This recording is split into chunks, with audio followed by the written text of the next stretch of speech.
In this quick lecture, we're going to talk about global pressure systems and global wind belts and how they all come together in one thing. So I'm going to create a very complex picture.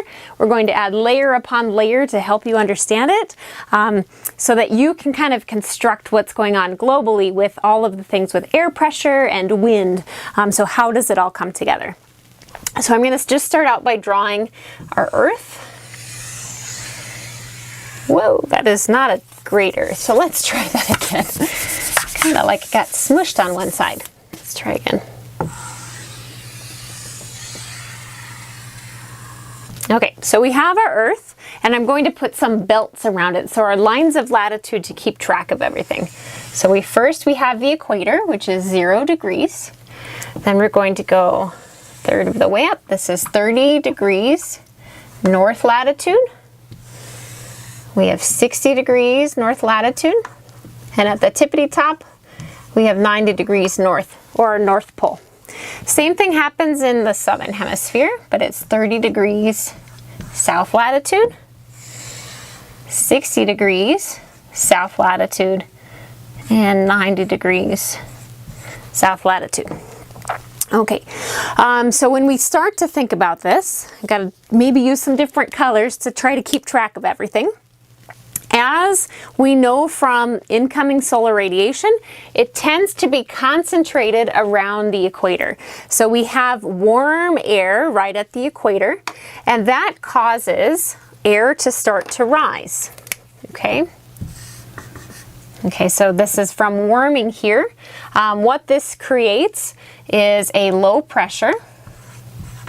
Okay, that low pressure is our ITCZ, our Intertropical Convergence Zone. And this is also called the equatorial trough. But this is a place where we have warm air. It's a low pressure, and air rises. Okay, as air rises, it's going to cool adiabatically, it condenses, and it leads to rainstorms. So at the equator, daily thunderstorms are pretty common, okay? So we get clouds and rain. As that air rises, we know it does cool, and then it's going to start to diverge until it's kind of moving along. As it diverges out, it cools even more, and it starts to get colder, denser, and it sinks. And it sinks above 30 degrees north latitude. And here we get the development of a high pressure. Okay?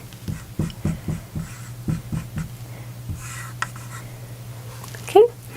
And then we know that our wind goes from high to low at the surface.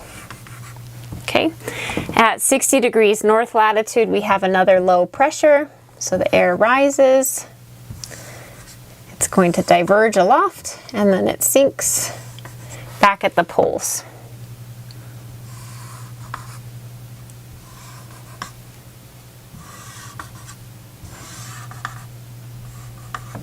Okay, so we have a low, and then a high, and a high.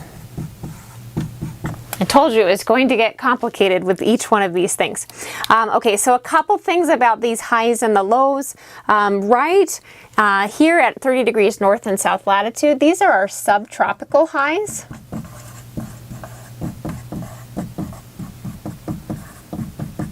Okay, they are places, because that air is descending from above, it tends to be cloudless, windless. These are often called our horse latitudes.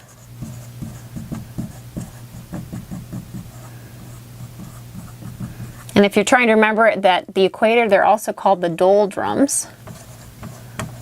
Okay, these are two places where we don't see a lot of wind, and that's because of what's happening globally with these high pressure systems. So this is also a subtropical high.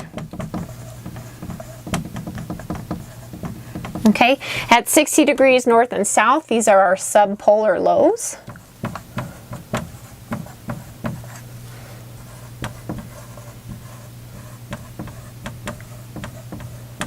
Okay, and then we have our polar highs at the top. to keep it all kind of together. So at each one of these places, we see different things. We see rainfall kind of associated with our lows, so at the equator and at 60 degrees north and south latitude, and we see very dry air at the highs, so at 90 degrees and also at 30 degrees north and south, and also at the North Pole. All right, so what's happening in between these? Now that we kind of have this circular system, just to keep these in mind, if you're wondering, these are our Hadley cells. These are cells of the vertical circulation, okay? But now what's going on with our global wind belts? That tells us the global pressure systems, but what's happening with the winds? Okay, well, the wind moves from high to low, and we remember that it's deflected to the right in the northern hemisphere, so anything above the equator. So if we have a high here, it's going to come down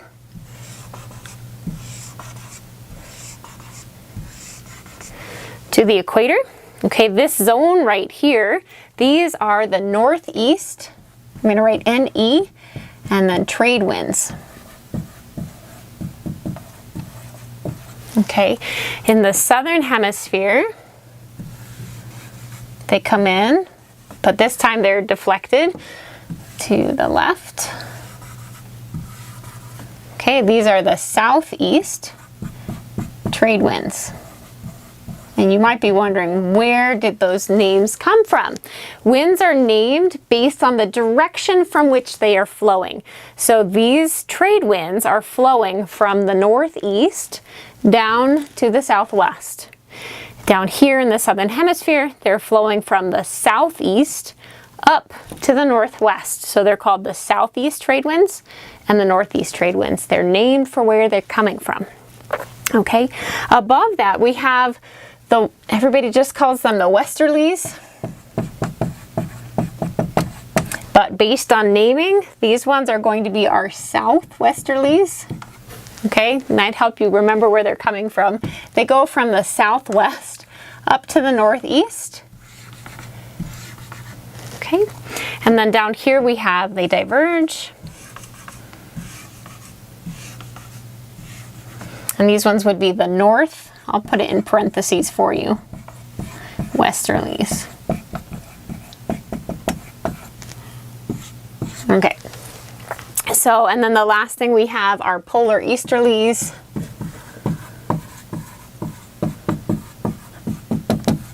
So they're coming from the east, but up by the poles, so northeast. And then we have polar easterlies.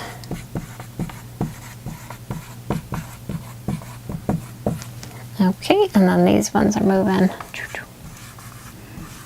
just like that. Okay, so the green shows our global wind belts. The blue shows our global pressure systems. The last thing that I wanted to talk about is a little bit of why they're named that.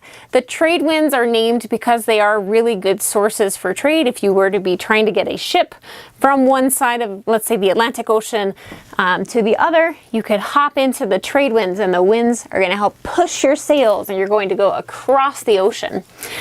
Problems would arise if you got stuck down in the doldrums. So the name comes from the fact that we don't have a lot of, we don't have the strong pushing global winds down at the equator because the air is all converging together and it's rising. You're going to get clouds and precipitation, but not a lot of consistent wind that will just push your ship along.